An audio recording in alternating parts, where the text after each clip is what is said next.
सर्वसामान्यांच्या हक्काचा आवाज जागर जनस्थान।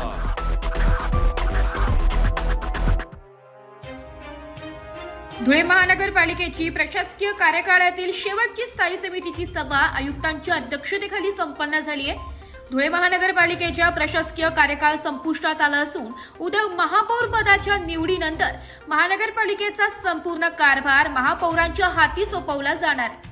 धुळे महानगरपालिकेच्या प्रशासकीय कार्यकाळातील शेवटची स्थायी समितीची सभा आज आयुक्त तथा प्रशासक असलेले नितीन कापडणीस यांच्या अध्यक्षतेखाली पार पडली आहे। या संपूर्ण प्रशासकीय कार्यकाळात 46 स्थायी समितीच्या सभा तर 31 महासभा झाल्याची माहिती आयुक्त यांनी दिली असून या सर्व सभांमधून शहर विकासासाठी जनहिताचे निर्णय घेण्यात आल्याचं देखील त्यांनी यावेळी सांगितलं। स्थायी समिती सभापती पदाची निवड प्रक्रिया पार पडली नाही तर पुढील काही दिवसात 1 ते 2 स्थायी समितीच्या सभा होण्याची देखील माहिती यावेळी आयुक्तांनी दिली आहे। धुळे महानगरपालिकेची स्थायी समितीची आणि महासभेची बैठक आज पार पडलेली आहे। प्रशासकीय कारकिर्दीमध्ये प्रशासकीय काळामध्ये धुळे महानगरपालिकेच्या एकूण 46 स्थायी समितीच्या सभा घेण्यात आल्या आणि 31 महासभा घेण्यात आलेल्या आहेत। ह्या सर्वच स्थायी समितीच्या बैठकांमध्ये आणि महासभांमध्ये जनहिताचे निर्णय घेण्यात आलेले आहेत। कुठलेही नियमबाह्य विषय या महासभांमध्ये किंवा स्थायी समितीमध्ये येणार नाही त्याची दक्षता प्रशासनाने घेतलेली होती। या प्रशासन काळामध्ये प्रशासकीय राजवटीच्या काळामध्ये जे काही निर्णय घेतले ते फक्त कागदावर न राहता त्याची प्रभावी अंमलबजावणी कशी होईल यासाठी सुद्धा महानगरपालिका प्रशासन कार्यरत आहे। महानगरपालिकेची प्रशासकीय महासभा ही शेवटची आजची महासभा असेल।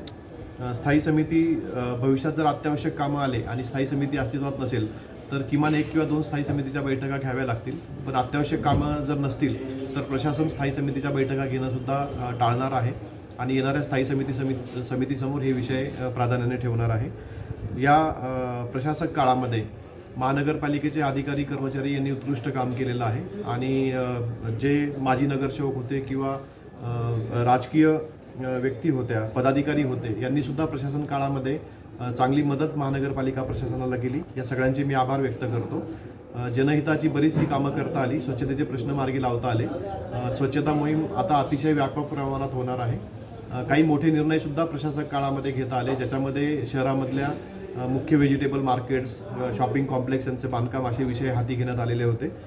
ते सुद्धा प्रशासकीय राजवटीमध्ये कारकिर्दीमध्ये मार्गी लावता आले। त्याबद्दल मी प्रशासनाचे आभार व्यक्त करतो आणि यापुढे सुद्धा महानगरपालिकेची नवीन निवडून आलेली बॉडी नवीन निवडून आलेले सदस्य पदाधिकारी आणि प्रशासन जनहितासाठी एकत्र चांगलं काम करतील अशी मी महानगरपालिकेच्या वतीने ग्वाही देतो। जागर जनस्थानसाठी प्रतिनिधी रूपक बिरारी, धुळे। एक बात कह दूं, ये वीडियो हर किसी के लिए नहीं है। अगर आप सोचते हैं कि आप YouTube देखकर ट्रेडिंग सीख जाएंगे तो ऑनेस्टली ये वीडियो आपके लिए नहीं है।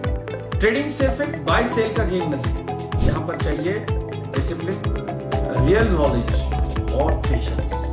आपको नॉलेज रील्स से नहीं ट्रेनिंग से मिलता है और हम उन्हीं के लिए हैं जो ट्रेडिंग सीखना चाहते हैं। प्राइस, एक्शन इंडिकेटर और इमोशन कंट्रोल हम आपको सिखाना चाहते हैं। हमारी ट्रेनिंग शुरू होती है सिर्फ 5000 से। ऑफलाइन और ऑनलाइन दोनों ऑप्शंस में आप ट्रेडिंग सीख सकते हैं।